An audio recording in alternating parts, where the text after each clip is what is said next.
আসসালামু আলাইকুম বন্ধুরা, আজকে আমি আলুর খোলা ভর্তা করব। আপনাদের বলি আর দেখাই।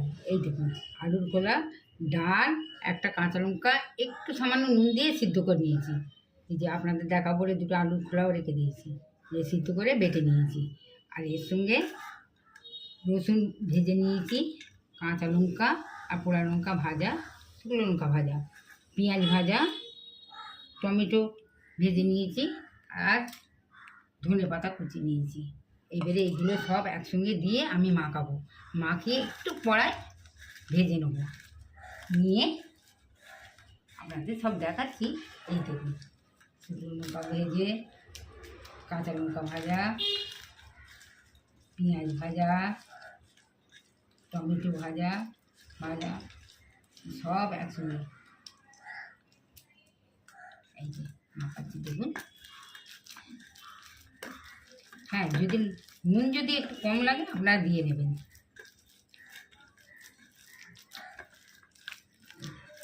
মাখানোর পর দেখুন কত সুন্দর দেখতে লাগছে, দেখুন। আর এইবারে দিয়ে দেবো আমি ধনে পাতা। ধনে পাতা কুচি রেখেছিলাম, এটা দিয়ে দিই।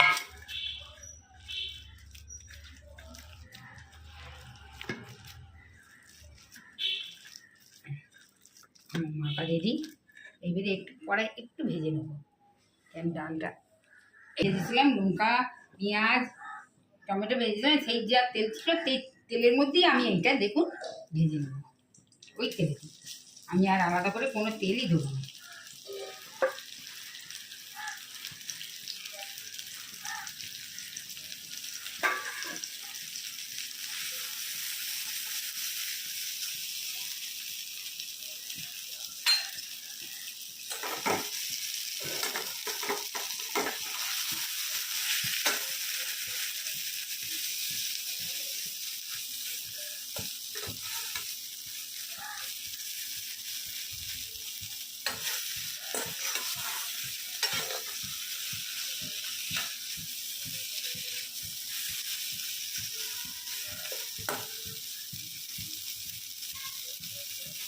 বন্ধুরা, আপনারা কি কেউ এই আলুর খোলা ভর্তা এরকম করে খেয়েছেন?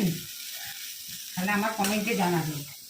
আর যদি না খেয়ে থাকেন, আমি যেরকম বললাম সেইভাবে করবে, খুব ভালো লাগবে।